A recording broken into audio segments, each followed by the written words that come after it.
Hi, welcome back. This is Joe Kempe with the iPod Repair Clinic, and we're going to reassemble an iPod third generation, one of my favorite iPods, and I'll show you why.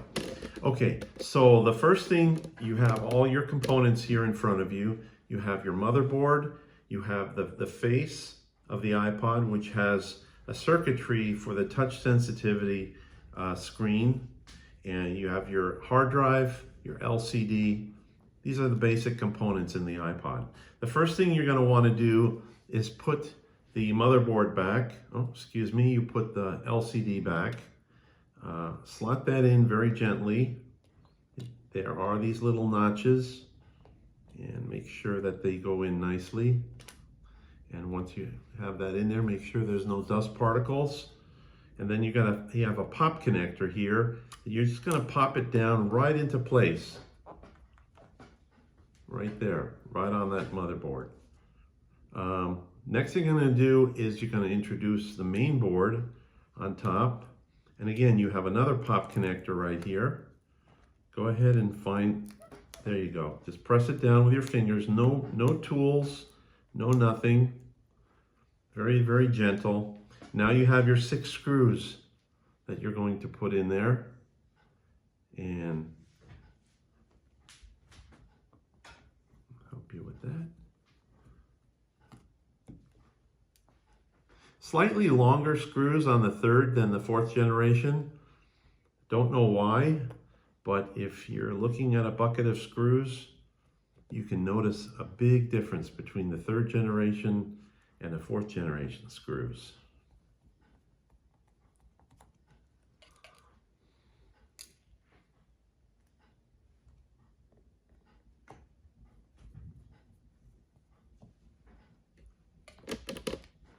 And this is magnetic, so it makes my life a lot easier. And the last one is underneath a bit of tape. So what you're going to want to do is just kind of lift the tape a bit so you can get underneath.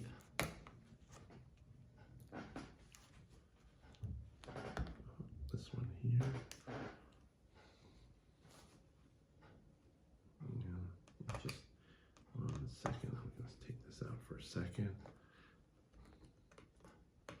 You have to be very careful that you have to get it underneath. I didn't realize it has a little tab underneath. So I'm just going to back it up a little bit here.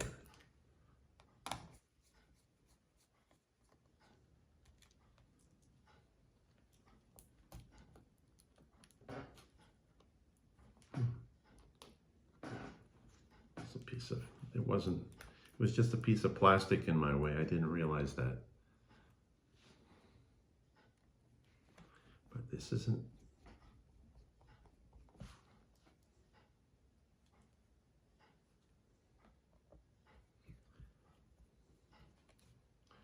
I'm going to pop the connectors down again. And then I'm going to make sure I have enough clearance for this last screw. Sometimes the little tabs break.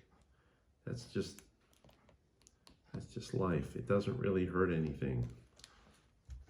All right. The next thing we're going to do is we're going to introduce the interface cable for the hard drive. Again, it has the same pop connector. Go ahead and put it in its place. Pop it in place, find where it goes, and then once you're satisfied, pop it down. All right.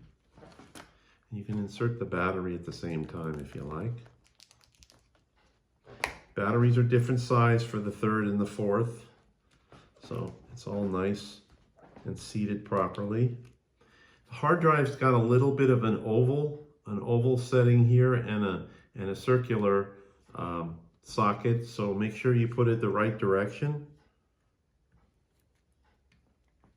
All right, go ahead and we're going to introduce the headphone jack. Like I said, it's very, very delicate, so just be careful. All right, bring it to the side. Don't pull too hard on it now because there's not a lot of leeway. And then you're going to plug the battery in. Again, there's not a lot of play. It's a very tight package here. Okay, and then what we're going to do is flick the switch here at the very top, because we did that to turn it off. Here we're turning it on now. And when we're satisfied that it's fully functional, we can clip it closed.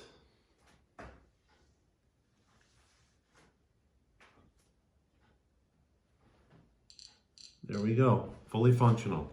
And I'm going to go ahead and close it up. Thank you very much for joining me on another repair video, and we'll see you on the next.